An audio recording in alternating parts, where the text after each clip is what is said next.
Welcome to Step 5. My name is Dion Bates, and I'm a member of the KVEC Perpetual Data Analysis Team. In Step 5, the data team will aggregate the data findings and interpret the results we found in Step 4. In this step, the PDAS problem-solving cycle, it facilitates the exploration of data, and it helps teams to uncover contributing and/or root causes for the identified problem. Here, the data team will apply a process to combine data elements and look for commonalities from the multiple sources. The procedure for this step is to chart the data findings, list the implications, and determine the commonalities across the data sets. This slide shows us an example of the various data sets we may have produced from Step 4 of the problem-solving cycle. Here, we can use chart paper or electronically capture the data in a table.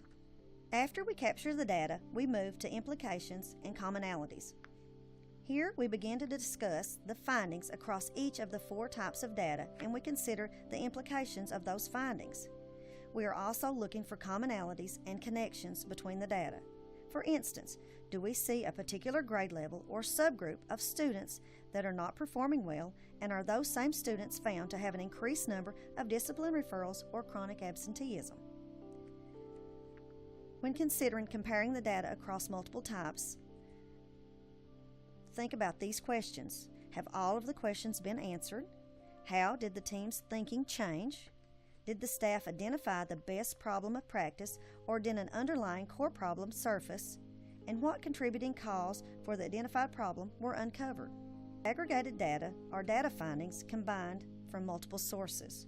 The data team can then use those findings to determine common implications for the continuous school improvement plan. Teams can then decide on topics that are required in the comprehensive school improvement plan or identified in a school needs identification process. The template on this slide can be found in the PDAS field guide.